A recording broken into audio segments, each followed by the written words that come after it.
Bonjour chers élèves et bienvenue dans la révision numéro 2.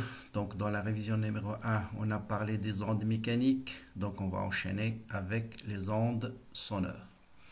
Donc ce sont des vidéos que j'ai postées, que je vais essayer de poster sur la chaîne pour vous rappeler un peu les premiers chapitres que vous êtes certainement vous avez un peu oublié. Donc je vais faire des révisions où je vais insister sur l'essentiel et à la fin de chaque vidéo vous aurez un QCM et un exercice complet. Donc voilà, j'espère que vous avez la forme pour attaquer le dernier virage. Donc on est pratiquement à J-39. Allez, bon courage et bon travail. Bon, physique, c'est pas très difficile, la physique au baccalauréat. Je vous dis quelques conseils. Le premier, de bien connaître son cours, de bien résumer chaque cours avec les formules essentielles et avoir un petit esprit critique. Il ne faut pas apprendre par cœur, il faut essayer de comprendre. Voilà le slogan, moi, sur lequel j'insiste toujours, essayer de comprendre et non pas d'apprendre. Bien, avant d'attaquer bien sûr cette vidéo, pour ceux qui découvrent la chaîne pour la première fois, c'est une chaîne qui s'appelle la Hussein Haji, donc dans laquelle vous avez toute la physique depuis bac 1 jusqu'au deuxième année du baccalauréat. Donc abonnez-vous à la chaîne pour recevoir toutes les nouveautés qui seront publiées sur cette chaîne. Les ondes sonores. Bon, on a déjà vu les ondes mécaniques, donc toutes les propriétés des ondes mécaniques, on les retrouve sur les ondes sonores. Vous avez quelques particularités. L'onde sonore, c'est une onde longitudinale. Donc la direction de propagation est parallèle à la direction de déformation. D'accord? Donc vous parlez, vous allez créer des vibrations de l'air. Donc vous avez une succession d'une compression et une extension de l'air. Donc vous allez avoir une onde longitudinale. Bon voilà, par exemple vous avez ici un microphone va envoyer de la voix ou bien un ressort, vous comprimez un ressort et vous allez avoir une onde longitudinale qui va se propager le long du ressort. De quoi dépend la vitesse de l'onde? Voilà ce qu'il faut savoir. Donc il dépend de la pression, parce que vous voyez bien, la propagation résulte de la déformation de l'air. Donc elle dépend de la pression, de la densité et de la température. Plus vous avez de molécules ici, plus l'onde va se propager facilement. Donc la vitesse dans un solide d'une onde sonore elle est supérieure à la vitesse dans un liquide et elle est supérieure à la vitesse dans l'air. Deuxième information à connaître sur les ondes sonores. Vous avez trois types d'ondes sonores. Ce qu'on appelle les infrasons, ce qu'on appelle les ondes sonores, c'est-à-dire les ondes audibles par l'être humain, et ce qu'on appelle les ultrasons. Qu'est-ce qui différencie ces noms? C'est juste le domaine de fréquence. Ce sont toutes ces ondes-là sont des ondes longitudinales. C'est juste le domaine de fréquence qui change. Ils ont les mêmes propriétés. Donc les infrasons, ce sont les ondes dont les fréquences inférieures à 20 Hz. Entre 20 Hz et 20 kHz, ce sont les ondes sonores que l'homme peut entendre. Donc le spectre audible, c'est entre 20 Hz et 20 kHz. Et si vous avez des ondes sonores dont la fréquence est supérieure à 20 kHz, on les appelle des ultrasons, qui sont utilisés essentiellement en échographie. Premier cas de la vitesse. Toujours dans les ondes, on s'intéresse essentiellement à la vitesse, la fréquence, la période. Donc la vitesse, c'est la même chose que les ondes mécaniques. On peut le mesurer par exemple en mettant ici une source d'onde sonore. Ensuite, vous avez un microphone à la position 1 et un autre microphone qui se situe à une distance D du deuxième. À l'aide d'un oscilloscope, on visualise les deux signaux. Voilà le signal reçu par la voie A. Voilà le signal reçu par la voie B. Souvent, on vous dit par exemple pourquoi c'est celui-là qui est associé à la voie A. C'est normal parce que le microphone A, c'est le premier qui va recevoir l'onde sonore. Donc, comment déterminer la vitesse? Il suffit de déterminer delta T entre le signal reçu par M1 et le signal reçu par M2. Sur l'oscilloscope, pour déterminer delta T, soit vous prenez le début la première onde et le signal reçu en A et le début du signal reçu en B, ou bien vous prenez la fin du signal reçu en A et la fin du signal reçu en B. Connaissons la sensibilité de l'oscilloscope, c'est-à-dire un carreau correspond à combien de millisecondes. Par exemple, ici, on vous dit 2 millisecondes par division. Donc ici, delta t, c'est combien? C'est 3 fois 3 carreaux. Vous voyez, 1, 2, 3. Ou bien ici, c'est la même chose. 1, 2, 3. 3 multiplié par 2, ça vous donne 6 millisecondes. Donc, connaissant la distance d, je peux déterminer la vitesse. Donc ça, c'est le premier cas, ça concerne, il faut bien remarquer dans les ondes sonores, vous avez souvent deux cas à traiter. Le cas où, donc là, cas où l'émetteur, voilà l'émetteur, l'émetteur et les récepteurs sont séparés. Donc vous avez ici, vous avez l'émetteur et le récepteur est là. Vous avez un récepteur 1, un récepteur 2. Vous voyez bien? Ce n'est pas la même source. Donc l'émetteur est différent du récepteur. Ça, c'est le premier cas. On va voir un deuxième cas où l'émetteur et le récepteur, c'est le même. Et on va voir comment déterminer la vitesse dans ce cas-là. Bien. Dans le deuxième cas où le récepteur est le même que l'émetteur. Donc souvent, on l'utilise dans le sonar, dans l'échographie. Vous avez plein d'exercices. Par exemple, voilà un sonar. Donc vous avez un bateau qui émet une onde sonore qui va être réfléchie par la profondeur de la mer. Il va être reçu par le même émetteur. Vous voyez, l'émetteur ou bien un autre récepteur, mais situé à la même position que l'émetteur. Dans ce cas-là, c'est quoi la différence entre ce premier cas et le deuxième? Donc je vous rappelle le premier. Le premier, vous voyez bien que l'onde, à part entre l'émetteur entre le récepteur 1 et le récepteur, entre l'émetteur et le récepteur, vous avez uniquement l'onde à parcourir une seule distance. Ici, entre l'émetteur et le récepteur, vous voyez l'onde va faire un aller, et va être réfléchie à la surface de la mer et va être reçue. Donc la différence, c'est que la distance parcourue, c'est 2d. Donc la vitesse, c'est 2d sur delta t. Donc si je connais le temps entre l'émission et la réception, ce qu'on appelle delta t, donc la vitesse dans ce cas, c'est 2d. Pourquoi un 2? Parce que l'onde va parcourir une distance avant qu'elle soit réfléchie et reçue par le récepteur. D'accord? Donc ici, vous avez ici l'émetteur, il est là. Voilà l'émetteur. L'onde va parcourir cette distance d. Ensuite, il va être réfléchi. Il va être reçu par le récepteur. Donc la distance parcourue, c'est 2 fois d. Voilà, 2 fois d. C'est pourquoi vous avez le facteur petit d ici. Voilà quelques applications des ondes sonores. Souvent données, les exercices du baccalauréat sont de ce type-là. On vous dit par exemple, on veut mesurer l'épaisseur d'un tuyau. Cette épaisseur-là, de là à là. Ensuite, son diamètre, de là à là. Qu'est-ce qu'on va faire? Vous avez une onde qui va émettre un signal à l'instant t0. Donc voilà le signal émis à l'instant t0. Qu'est-ce qu'il va faire l'onde? D'abord, vous allez avoir une réflexion sur cette première surface. Donc l'onde va parcourir cette distance et va être réfléchie. Ici le signal P1. Une autre va continuer son chemin. Elle va être réfléchie sur la surface 2 et c'est P2. Une autre va continuer son chemin et va être réfléchie sur l'interface 3, c'est P3. Et bien sûr, une quatrième va être réfléchie sur la surface 4 que je n'ai pas représentée ici. Et connaissant ce diagramme-là, on vous dit par exemple déterminer cette épaisseur-là et le diamètre du tube.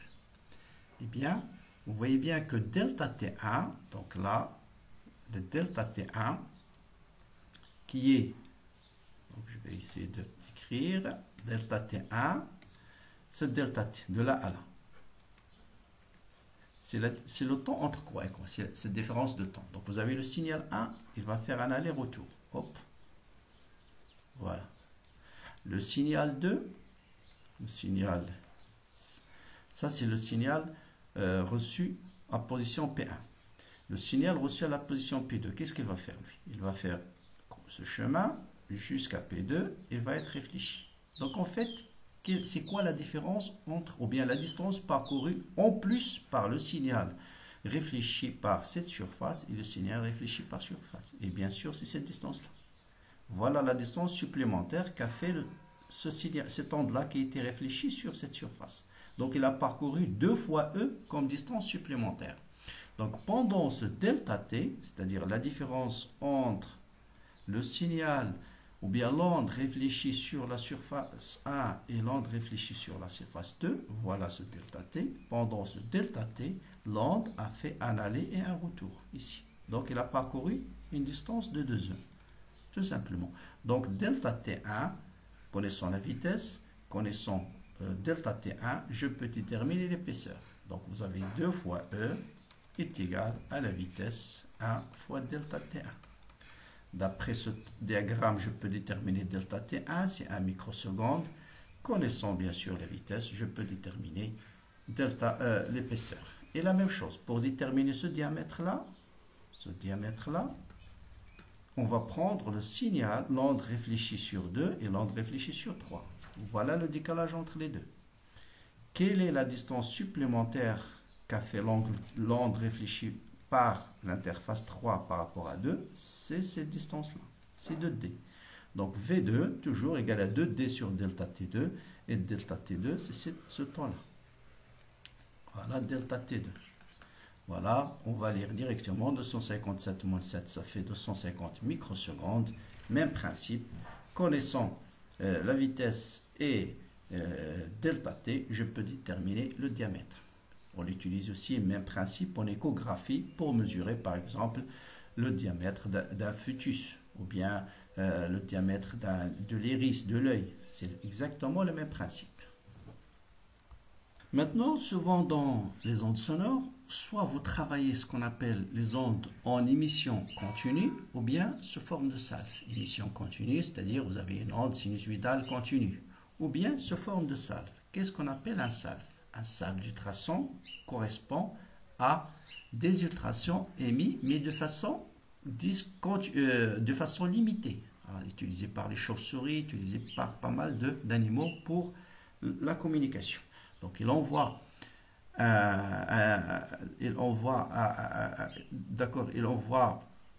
un pulse ou bien ce qu'on appelle un salve, d'accord, pendant une courte durée, delta t, ensuite rien, ensuite il peut envoyer un deuxième et ainsi de suite. Donc là c'est ce qu'on appelle un salve. Et ces salves sont périodiques. Et voilà ce qu'on appelle la période de salve, soit la distance entre le début et le début ou bien la fin et la fin. Mais surtout dans ce type d'émission, à ne pas confondre la période des salves et la période des ultrasons. Donc les ultrasons, ce sont des ondes qui sont contenues dans ce salve-là. Et voilà, la période des ultrasons, c'est entre là et là. D'accord? Donc pour déterminer la période, il faut déterminer au moins une dizaine pour déterminer la période avec une bonne précision. Bien, pour mesurer cette période, c'est le même principe. Vous avez un émetteur de salve, un premier récepteur, un deuxième récepteur, voilà. Donc, et voilà l'émission et la réception, donc réception 1, réception 2, et connaissant le delta t, taux, connaissant t, je peux déterminer la vitesse, donc le même principe que les ondes mécaniques. Donc voilà ce qu'il faut retenir sur les ondes sonores. Donc ce sont des ondes mécaniques périodiques se propageant une surpression dans un milieu matériel. D'accord. Par définition, l'onde sonore ne peut se propager que dans un milieu, puisque c'est une variation de pression. Donc c'est une grandeur physique liée à la matière. Et le vide, l'onde sonore ne peut pas se propager bien sûr dans le vide. L'onde sonore se propage à 3 dimensions, donc quand vous parlez, le son se propage dans tout l'espace. Chaque point vibre de façon longitudinale. Dans l'air, ça c'est un ordre de grandeur qu'il faut absolument connaître. À température ambiante et à pression atmosphérique, la vitesse des ondes sonores c'est à peu près 340 mètres par seconde. Tout comme la lumière, lorsqu'une onde sonore atteint une surface qui sépare deux milieux matériels, il peut subir les propriétés d'une onde, réflexion et réfraction. Et la vitesse des ultrasons, bien sûr, dans un solide, elle est supérieure à celle dans un liquide, elle est supérieure à celle dans un gaz. Donc voilà un peu ce qu'il faut retenir. Donc les ondes sonores, en gros, ce sont des ondes mécaniques longitudinales et toutes les autres propriétés que nous avons vues sur les ondes mécaniques sont aussi vérifiées par les ondes sonores. Maintenant, est-ce que vous êtes prêts pour qu'on fasse quelques applications? Donc, pour mieux profiter de ces applications qui vont venir, je vous conseille de prendre une feuille, un crayon, fixer l'énoncé et répondre d'abord avant de regarder la suite. Il ne faut pas regarder la vidéo comme si vous regardez, je ne sais pas moi, un film, d'accord? Donc, pour bien profiter des vidéos de façon générale à caractère enseignement, pour les cours, bien sûr, vous pouvez les regarder, prenez les notes, les choses que vous avez appris de plus, mais pour tout ce qui est exercice, devoir, je vous conseille de fixer, ou bien de télécharger les données, de les bien travailler avant de regarder la solution. Commençons par un petit QCM. On vous dit on dispose d'un tuyau de canalisation de cuivre de longueur L. Une personne A, située à une extrémité du tuyau, frappe un coup à l'aide d'un marteau. Une seconde personne B, située à l'autre extrémité du tuyau, entend deux coups décalés de taux égal à 1 seconde. On vous dit la célérité du son dans le cuivre. À partir de ces données, déterminez la vitesse du son dans le cuivre. Laquelle de ces 4 propositions? Ensuite, on va remplacer le tuyau de cuivre par un tuyau de l'aluminium et on vous dit ce décalage de 1 seconde, est-ce qu'il va augmenter ou bien il va diminuer ou il va rester inchangé? On vous donne deux données, la vitesse de l'air, les ondes sonores dans l'air 340 mètres par seconde et on vous dit le cuivre est moins rigide que l'aluminium. Voilà l'exercice. Bon, d'abord, première question. Pourquoi il y a un décalage? Si vous faites ici un coup, vous êtes là, vous allez entendre deux sons. Vous allez entendre deux sons décalés. Ah. Pourquoi vous allez entendre deux sons alors que ici, vous avez uniquement un coup? Normalement, on devrait attendre un seul son. Pourquoi? Eh bien, parce que les ondes sonores vont se propager dans deux milieux différents. Vous avez une propagation dans le cuivre et vous avez une propagation dans l'air. Et la vitesse dans le cuivre n'est pas la même que la vitesse dans l'air. Donc la personne ici va entendre deux sons décalés de delta T. Les deux sons vont parcourir la même distance, qui est la distance entre là où on a frappé et là où vous avez entendu le coup. Donc cette distance, on va l'appeler L. Donc le temps qu'un mélandre dans l'air, c'est L sur la vitesse de l'air. Et dans le cuivre, c'est L sur la vitesse du cuivre. À partir de delta T, on va déterminer la vitesse du cuivre. Bon, delta T maintenant, lequel son va entendre le monsieur le premier? Quelle onde? Est-ce que celle qui a voyagé dans le cuivre ou celle qui a voyagé dans l'air? C'est bien sûr celle qui a voyagé dans le cuivre. Parce qu'on a dit la vitesse d'une onde sonore dans l'eau solide est supérieure à celle d'un gaz. Donc, taux, vous allez écrire T de l'air moins T de cuivre. Dans le cuivre, l'onde va arriver très rapidement. Donc, T de cuivre, il est plus petit que T de l'air. Donc, je remplace T de l'air par sa valeur et T de cuivre par sa valeur. En factorisant par L, je peux déterminer ensuite taux sur L. Après un petit calcul, vous allez déterminer la vitesse du cuivre. C'est la vitesse de l'air fois L sur L moins taux fois la vitesse de l'air. On vous donne la vitesse de l'air, on vous donne L, on vous donne taux égal à 1 seconde. Vous allez faire l'application numérique et vous allez déterminer 3,6. Vous allez trouver 3,6 km par seconde. Voilà pour la première question. Deuxième question, on vous dit le cuivre est moins rigide que l'aluminium. Je remplace le cuivre par l'aluminium. Est-ce que le décalage par rapport à l'air va augmenter, va diminuer, va rester constant?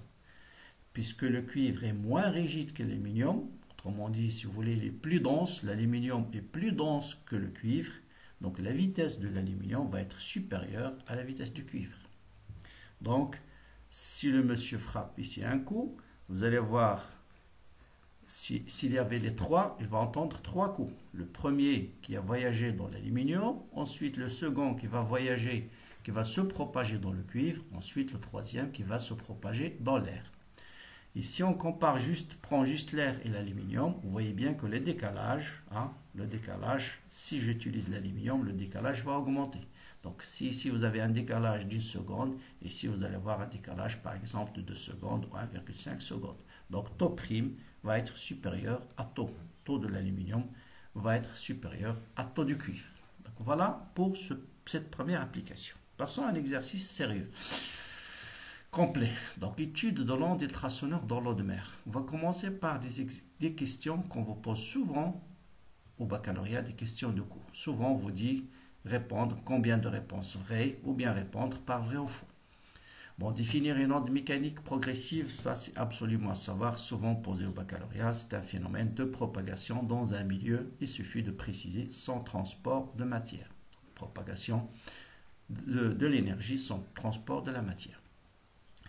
Est-ce que l'onde sonore est-elle longitudinale ou transversale? Ou bien on vient de le dire, donc c'est longitudinal parce que la direction de déformation est parallèle à la direction de propagation. La lumière est une onde progressive périodique, mais elle n'est pas mécanique. À votre avis, c'est vrai ou pas? Est-ce que la lumière est une onde progressive, périodique, mais elle n'est pas mécanique? Bon, ça c'est pas la question. La question, c'était un effet expérimental qui permet de décrire la lumière comme une onde. Bon, on va le voir dans la troisième révision, mais vous l'avez déjà fait. L'effet expérimental qui montre que la lumière est une onde, c'est bien sûr le phénomène de diffraction. Puisqu'il y a diffraction de la lumière, ça veut dire que la lumière, c'est une onde. Cette observation permet de montrer, quelle observation permet de montrer que la lumière n'est pas une onde mécanique? Eh bien, tout simplement parce que la lumière peut se propager dans le vide, alors qu'une onde mécanique ne peut pas se propager dans le vide. La lumière, il nous arrive du soleil, donc il s'est propagé dans le vide, alors que le son ne peut pas se propager dans le vide. Donc voilà pourquoi la lumière n'est pas une onde mécanique. Passons à un exercice type baccalauréat. Donc voilà, vous avez déjà un exercice qui est pratiquement celui-là qu'on a déjà traité dans le corrigé des anciens baccalauréats. Ici, vous avez un émetteur. Ici, vous avez deux récepteurs. Je vous explique l'énoncé. Ici, vous avez un premier émetteur, il est là. Et vous avez deux récepteurs. Ici, vous avez une cuve d'eau, l'eau, et ici, c'est l'air. Et vous avez deux récepteurs, un récepteur A et un récepteur B. Donc l'émetteur, l'onde émise par l'émetteur, va se propager dans l'air, une onde va se propager dans l'air, dans de l'eau, voilà. Dans la vitesse de l'air. Pourquoi est-il nécessaire de déclencher l'acquisition lorsqu'un signal est reçu à l'entrée B? Donc voilà, quand on va émettre un signal, une fois que l'onde arrive au point B, on va lancer l'acquisition par l'oscilloscope. Pourquoi? Il faut déclencher l'acquisition quand l'onde arrive au point B et non pas quand l'onde arrive au point A.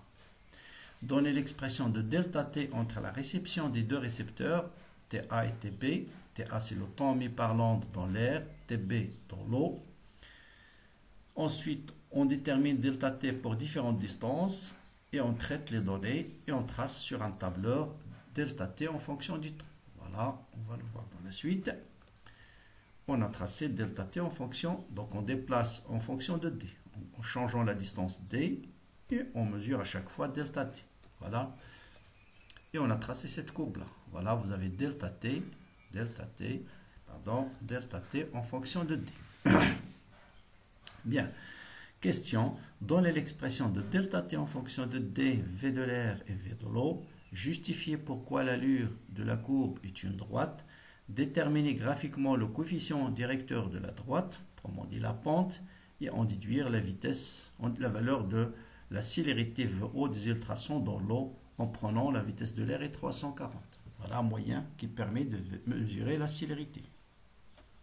Bien, allons-y donc. Pourquoi est-il nécessaire de déclencher l'acquisition quand l'onde arrive au point B et non pas au point A? Autrement dit la question, explique et justifier pourquoi le récepteur B, c'est le premier qui va détecter la réception et non pas le récepteur A. Eh bien, c'est très simple, on vient de répondre, parce que la vitesse dans l'eau, elle est supérieure à la vitesse dans l'air. Donc, l'onde va arriver d'abord au récepteur B avant d'arriver au récepteur A. Donc, on va déclencher d'abord le récepteur B avant le récepteur A. Donc, la célérité des ultrasons dans l'eau est plus grande que dans l'air. Donc les salves vont arriver au récepteur B avant le récepteur A. Donc il faut déclencher l'acquisition à l'entrée B. Déterminer le retard delta T. Donc on l'a vu dans le cours tout à l'heure. Là, vous avez le récepteur et l'émetteur. Les deux récepteurs sont à la même position. Donc l'onde a parcouru la même distance. Voilà le mot-clé. La distance parcourue par les deux ondes, celle qui a voyagé dans l'eau et celle qui s'est propagée dans l'air, elle est la même. Donc on va écrire comme tout à l'heure, vitesse de l'air égale à d sur T1, vitesse de l'eau est égale à d sur T2. T1 temps mis par l'onde dans l'air et T2 dans l'eau. Donc on va calculer delta T, c'est T1 moins T2 parce que T dans l'air est supérieur à T dans l'eau. Et delta T, c'est D1 sur VO moins sur VR moins sur VO, comme tout à l'heure. Vous connaissez delta T, donc on vous donne delta T dans l'exercice, on vous donne la vitesse de l'air, on peut calculer la vitesse de l'eau. Bon, j'ai pas fait l'application numérique. Non, on dit ici pour le moment juste calculer delta T. Donc voilà delta T. Juste l'expression de delta T. Maintenant, justifier l'allure de la courbe. Donc vous voyez bien que delta T, tout ça c'est une constante. Vitesse de l'air c'est une constante, vitesse de l'eau c'est une constante. Donc vous avez delta T est égal à K fois D. Donc c'est bien une droite. Donc il suffit de dire que delta T est égal à une constante fois D. Donc delta T en fonction de D c'est une droite.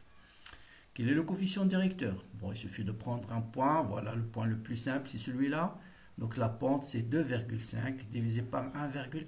Mais il faut faire très attention aux unités. Ça, c'est en millisecondes, ça, c'est en mètres. Donc, il faut transformer les millisecondes en secondes. Et ça vous donne 2,27 10-3 en secondes par mètre. Bien, connaissons maintenant K, on va déterminer la vitesse dans l'eau. Donc, K, c'était 1 sur VR moins 1 sur VO. Donc 1 sur VO est égal à 1 sur VR moins K. Puis calcul, faisons un dénominateur, VR ici, donc 1 moins K fois VR, en faisant l'inverse, donc VO, c'est VR sur 1 moins K fois la vitesse de l'air. On connaît la vitesse de l'air, la constante K, on vient de la déterminer. Toute application numérique vous donne 1489 mètres par seconde. Donc c'est bien supérieur à la vitesse de l'onde sonore dans l'air. Autre, donc voilà, vraiment, les ondes sonores sont de deux types d'exercices. Soit l'exercice que je vous ai proposé, soit un deuxième exercice de ce type. Donc là, c'est pour déterminer les reliefs du fond marin. Vous avez ici une mer, la mer, on veut déterminer le fond de la mer. Est-ce qu'il est horizontal? Est-ce que vous avez des falaises? Est-ce que vous avez des montagnes? C'est ce qu'on va essayer de voir en utilisant les ondes sonores. Voilà les données. Toujours lisez le texte et soulignez les données importantes. V de l'eau. Sonde acoustique classique est composée d'une sonde comportant un émetteur et un récepteur dont d'ultrasons de fréquence. Ça c'est important, la fréquence des ultrasons. Et d'un boîtier de contrôle ayant un écran qui visualise les reliefs au fond du sous-marin. La sonde envoie des salves, voilà, verticalement en direction du fond. Donc voilà le sonar, il va envoyer des salves verticalement vers le fond marin. Cette onde a des intervalles de temps réguliers. Donc voilà, par définition, des salves, c'est une émission courte. Cette onde ultrasonore se propage dans l'eau à une vitesse constante. Quand elle rencontre un obstacle, une partie de l'onde est réfléchie et renvoyée vers la source. Bien sûr, on voit une onde. Dès qu'elle rencontre le fond de la mer, elle va être réfléchie. La détermination du retard, donc delta T entre l'émission et la réception, permet de déterminer la profondeur de la mer. Donc un bateau se déplace en ligne droite suivant un axe X' en exploitant le fond depuis la position A. Donc voilà, il va démarrer à la position A, il va se déplacer de façon horizontale. Et à chaque fois, il va mesurer delta T. Et connaissant delta T, on va remonter à la profondeur et voir est-ce que le fond marin il est horizontal, est-ce qu'il va avoir une montagne, est-ce qu'il va avoir une falaise et un creux quelque part. Le sondeur émet des salves d'ultrasons à intervalles de temps égaux. On mesure à l'aide d'un oscilloscope delta T séparant l'émission de la salve et la réception de son écho. Voilà pour le point A. Voilà l'émission, voilà la réception. Et voilà la sensibilité horizontale. Une division, c'est-à-dire un carreau, correspond à 10 millisecondes. Question très intéressante. L'oscilloscope, c'est-à-dire que je viens de montrer, montre l'écran lorsque le bateau se trouve en A. L'une des voies représente le signal émis, l'autre le signal reçu. On a décalé les deux vers le bas pour distinguer nettement les deux. La figure 3 que je vais montrer dans la suite représente delta t en fonction de x, c'est-à-dire le bateau se déplace et pour chaque x, il va mesurer delta t entre le point A et le point B. Voilà, entre le point A et le point B. Il est là, il va mesurer un delta t, il va se déplacer de 2 mètres, il va mesurer delta t, de 4 mètres, il va mesurer delta t, et ainsi de suite. Et on a tracé delta t en fonction de x. Identifier les signaux observés sur chaque voie. Donc sur celui-là, qui est le voie 1 représente quoi, la voie 2 représente quoi. À partir de l'oscillogramme, déterminer delta t, c'est-à-dire à partir de celui-là, déterminer delta t. Entre l'émission et la réception, on déduire la gradation de l'axe des ordonnées de la figure 3 représentant delta t en fonction de x, de ce bateau. Déterminer la relation permettant de calculer la profondeur en fonction de delta t et v le lot. Voilà la courbe qu'on vous donne, delta t en fonction de x, voilà le point A, et voilà ce qu'on a mesuré. Et on vous dit, à partir de delta t qu'on a mesuré tout à l'heure, à quoi correspond cette gradation, c'est-à-dire un carreau sur l'axe des temps. Déterminer la relation permettant de calculer P en fonction de delta t et VO, et tracer sur cette figure-là la courbe, le fond marin. Donc là, on va tracer la profondeur en fonction de x. Est-ce qu'il est constant? Est-ce qu'il va avoir, comme je dis tout à l'heure, va monter, va descendre entre le point A et le point B. Donc le sonde envoie des salves d'ultrasons intervalle de temps T, pour une bonne réception. Le signal émis et son écho ne doivent pas se chevaucher. Donc là, c'est notre question. On vous dit, pour que le signal émis et le signal reçu ne chevauchent pas, c'est-à-dire ne se croisent pas, ou bien pour qu'il n'y ait pas une interférence entre le signal émis et le signal reçu, le sondeur est utilisé jusqu'à une profondeur de 360 mètres, déterminer la période minimale des salves d'ultrasons permettant de fonctionner correctement. Bon, je réexplique la dernière question. Donc vous avez ici un émetteur, il va envoyer une onde, il va recevoir une onde, ensuite il va envoyer un deuxième écho. Quel est le temps minimum entre le premier envoi et le deuxième envoi pour que l'onde, bon, je vais expliquer avec un schéma, c'est mieux. Voilà, vous avez ici une émission. Ensuite, l'onde va être réfléchie, voilà. Et je vais mettre deuxième écho avec ici. Voilà, c'est le premier et ça c'est le deuxième. Quel est le temps minimal entre l'émission du premier signal et le deuxième pour que celui-là ne rencontre pas cette onde réfléchie? Voilà la question. C'est clair? Donc il va émettre un écho, une onde, un salve, il va être réfléchi sur le fond marin. On va attendre un delta t, il va émettre un deuxième. Mais si delta t, bon je réponds, en fait, on demande quel est ce delta t minimum pour que l'onde émise ici ne rencontre pas le signal réfléchi. Bien. Bon, identifier les signaux observés sur chaque voie en justifiant bien sûr toujours, celui-là c'est le signal, donc la voie A, donc dans le schéma.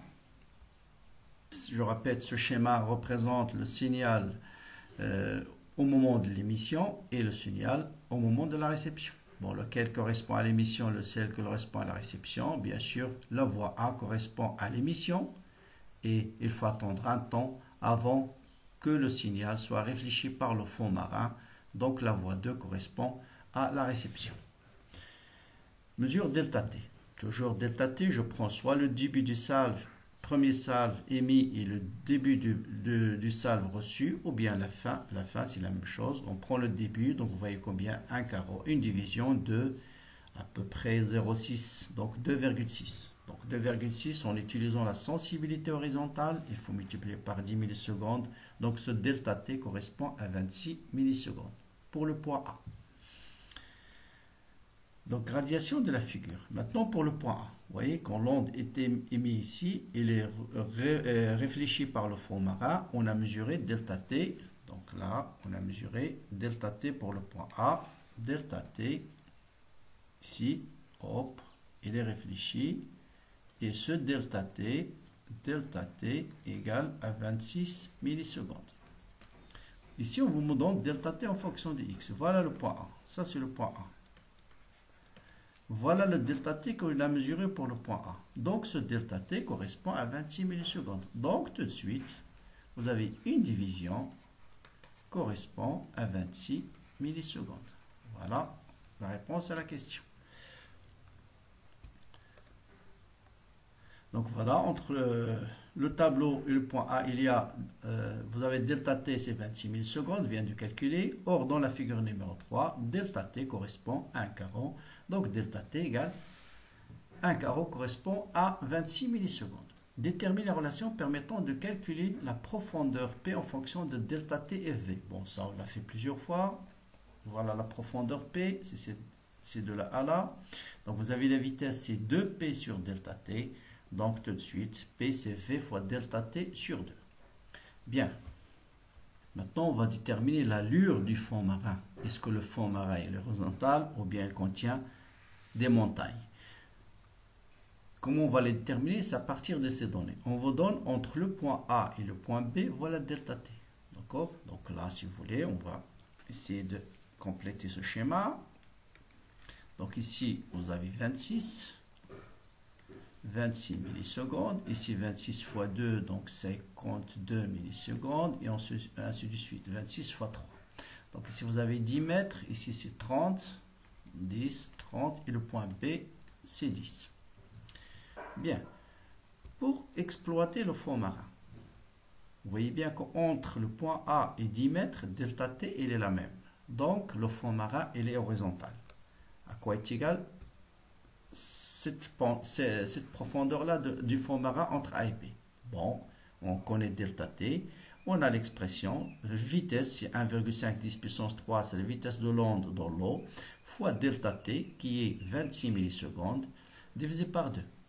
Donc, c'est 19, à peu près 20 mètres. Donc, on va remplacer, essayer de tracer cette courbe-là. 20 mètres, donc je vais ici dire 20, 40, 60. Donc, entre 0 et 10, x égale à 20 mètres. Voilà, je vais commencer à tracer le fond marin. Entre 10 et 30, voilà delta T, c'est 3 fois 26. Donc, delta T, 26 fois 3. D'accord? Donc, vous remplacez ici 26 fois 3. Ça veut dire tout simplement, cette distance, il faut la multiplier par 3. Si je la multiplie par 3, ça me donne 58. Bon, on va majorer, on va dire 60. 60 mètres. Donc, entre A et B, entre 10 et 30, j'ai 60. D'accord? 60 mètres. Ça veut dire qu'il y a une profondeur au fond de la mer. Et entre les deux, vous avez une diminution de delta T linéaire. Donc, j'ai le premier point et je vais chercher le dernier point. Le dernier point 50, il est là. Et ce delta T pour ce point, c'est le même delta T que A. Donc, il se trouve à la même profondeur que A. Et je vais compléter mon chemin. Donc, voilà l'allure du fond marin. Donc là, vous allez le voir. Voilà comment on arrive, vous avez compris un peu comment on arrive à tracer notre fond marin. Donc on peut savoir, donc vous avez ici une profondeur de 20 mètres. Ensuite, il devient plus profond entre le point entre 10 mètres jusqu'à 3 mètres. Donc ça c'est la surface, hein. Ça c'est la surface de la mer et ça c'est la profondeur. Et là vous voyez exactement la forme du fond de la mer qu'on a détecté ou bien qu'on a mesuré en utilisant les ultrasons. Enfin, dernière question, donc période minimum des salves. Bon, ça c'est déjà expliqué, à partir de l'explication, vous pouvez déterminer facilement la période minimum. Pardon. Donc là, comme je disais tout à l'heure, pour ne pas avoir interférence entre une onde qui est émise, voilà, ensuite il va être réfléchi, le sonar va émettre après une deuxième. Supposons qu'il a émis une deuxième. Bon, allez, on va faire comme ça, c'est mieux. Je vais décaler. Une minute. Voilà. Voilà le signal émis. Et voilà le signal reçu. Donc, supposons que l'onde entre les deux, entre les deux, ça c'est le delta T entre l'émission et la réception. Si le sonar a envoyé une onde ici, vous allez voir que bien sûr il y a une interférence entre les deux, l'onde incidente et l'onde réfléchie. Et la question c'est que quel est le delta minimal pour qu'il n'y ait pas interférence entre l'onde émise et l'onde réfléchie? Eh bien, il suffit tout simplement que la période des salves, c'est-à-dire T, la période T, Tm, c'est la période doit être supérieure à delta T. Donc, le temps entre l'émission et la réception. Donc, l'écho doit revenir avant que le début de la deuxième période de la salve Tm soit envoyé. Voilà la condition. Ça veut dire que delta T doit être plus petit que la période des salves. Et donc, la période minimum, c'est 2 pi sur, période minimum, bien sûr, c'est 2 pi sur V. Et 2 fois P, c'est 360 mètres, la vitesse 6500, donc ça vous donne 480 millisecondes. Donc si on envoie un deuxième salve après 480, il n'y aura pas interférence entre l'onde émise et l'onde réfléchie. Donc voilà pour cette vidéo un peu complète, j'espère, sur les ondes sonores. À bientôt donc pour la révision numéro 3 sur les ondes lumineuses. Toujours partagez l'information avec vos amis. Ceux qui ne sont pas encore abonnés, abonnez-vous et surtout partagez avec les élèves. C'est une chaîne qui n'est pas connue malheureusement par beaucoup d'élèves. Étant donné que j'enseigne pas au lycée, donc j'ai pas de contact avec les élèves. Donc je compte sur vous pour la faire connaître auprès de vos camarades. Voilà, bon courage, bonne continuation et à très bientôt pour la révision numéro 3.